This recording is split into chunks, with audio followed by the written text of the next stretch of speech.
Welcome to my channel Right Step Investment and Tax Solution. This is Kulvinder Kaur, your financial advisor and tax consultant. आज हम बात करेंगे RCM इन GST. RCM का GST में क्या महत्व है, तो चलिए वीडियो स्टार्ट करते हैं। RCM को समझने से पहले हमें GST के बेसिक कॉन्सेप्ट को समझना है, या आप कह सकते हैं कि इनडायरेक्ट टैक्सेस के बेसिक कॉन्सेप्ट को समझने की जरूरत है। इनडायरेक्ट टैक्सेस में सप्लायर टैक्स चार्ज करता है और उसे गवर्नमेंट के अकाउंट में जमा करवाता है। मींस सप्लायर अपनी कुछ भी गुड्स और सर्विसेज को कंज्यूमर को प्रोवाइड कराता है और उस पे स्पेसिफाइड रेट पे टैक्स चार्ज करके गवर्नमेंट के अकाउंट में टाइमली जमा करवाता है। और इसमें सप्लायर की ही रिस्पॉन्सिबिलिटी है कि वो टैक्स चार्ज करे और उसको टाइमली गवर्नमेंट के अकाउंट में जमा करवाए। और अगर मान लीजिए कि वो कुछ आइटम परचेज करता है अपने बिजनेस के यूज के लिए, तो उस पे किए गए टैक्स का वो इनपुट टैक्स क्रेडिट भी क्लेम कर सकता है। तो इस केस में सप्लायर की रिस्पॉन्सिबिलिटी है कि वो टैक्स चार्ज करे और गवर्नमेंट के अकाउंट में जमा करवाए, और अगर वो आईटीसी क्लेम करना चाहता है तो वो आईटीसी भी क्लेम करे। तो अब चलते हैं रिवर्स चार्ज मैकेनिज्म आरसीएम की ओर।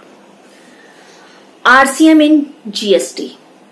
आरसीएम का मतलब है रिवर्स चार्ज मैकेनिज्म। मींस इसमें सप्लायर की रिस्पॉन्सिबिलिटी रिवर्स हो जाती है या शिफ्ट हो जाती है परचेजर की तरफ। मींस इसमें टैक्स चार्ज करने की, टैक्स जमा करवाने की रिस्पॉन्सिबिलिटी सप्लायर की ना होके वो परचेजर की या रिसिपिएंट की हो जाती है कि वो टैक्स चार्ज करे और उसको टाइमली गवर्नमेंट के अकाउंट में जमा करवाए। और अगर वो कुछ आइटम इनपुट टैक्स क्रेडिट के लिए क्लेम करता है, बशर्ते कि वो आइटम्स उसकी बिजनेस को बढ़ाने के लिए ही होनी चाहिए, तो वो उसका इनपुट टैक्स क्रेडिट क्लेम कर सकता है।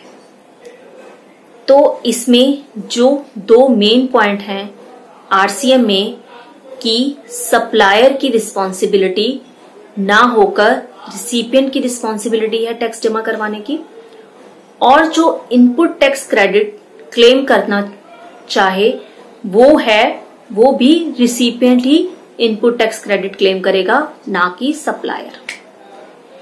इसको आप समझने के लिए स्क्रीन पे आप एक पिक को भी आप ध्यान से देख सकते हैं और उसको आप इजीली समझ सकते हैं। बेसिक कॉन्सेप्ट क्या है और आरसीएम का कॉन्सेप्ट क्या है। जीएसटी के केस में कुछ स्पेसिफाइड सर्विसेज या कुछ गुड्स की लिस्ट प्रोवाइड कराई गई है जिसमें आरसीएम एप्लीकेबल होता है। जैसे कि इंपोर्ट्स के केस में, ई कॉमर्स सर्विस के केस में, या एडवोकेट की सर्विसेज जो हम लेते हैं उसके केस में, और ऐसी बहुत सी सर्विसेज हैं मैन पावर सप्लाई के केस में।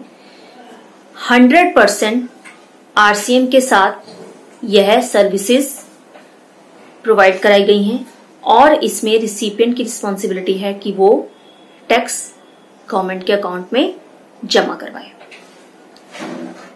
और अब हम बात कर लेते हैं कि आरसीएम को लाने का क्या फायदा है या इसका कॉन्सेप्ट क्या है।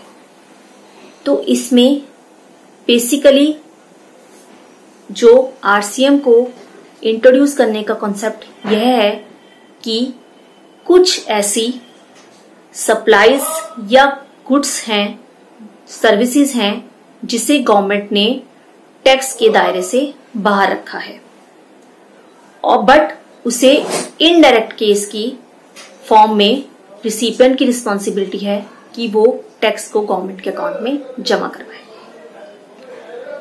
और कुछ ऐसे अनरजिस्टर्ड गुड्स या सर्विसेज या अनरजिस्टर्ड पर्सन जो गुड्स और सर्विसेज प्रोवाइड करा रहा है रजिस्टर्ड पर्सन को, तो इसमें भी रजिस्टर्ड पर्सन की रिस्पॉन्सिबिलिटी है कि वो टैक्स टाइमली गवर्नमेंट के अकाउंट में जमा करवाए। कुछ ऐसी स्पेशल एरियाज या कुछ स्पेशल टेरिटरीज हैं जिसको गवर्नमेंट ने टैक्स फ्री जोन में रखा गया है, बट वहां से जो गुड्स की सप्लाई होती है या सर्विसेज की सप्लाई होती है वो ऐसे एरिया में है जो टैक्स के दायरे में आते हैं। तो इस केस में भी रिवर्स चार्ज मैकेनिज्म को टैक्स कलेक्ट करने के लिए बढ़ावा दिया गया है। तो इसके अलावा आप मान लीजिए आपकी कोई क्वेरी है या आप लिस्ट के हिसाब से अगर कोई स्पेसिफिक सर्विसेज के ऊपर आप स्पेशल कोई वीडियो चाहते हैं डिटेल में, तो आप मुझे कमेंट बॉक्स में डालकर बोल सकते हैं। यह जो मेरी वीडियो है जस्ट आरसीएम के बेसिक कॉन्सेप्ट को क्लियर करने के लिए बनाई गई है। अगर आपको ये वीडियो पसंद आई है तो आप इस वीडियो को लाइक कीजिए और मेरे चैनल को सब्सक्राइब कीजिए। Thank you.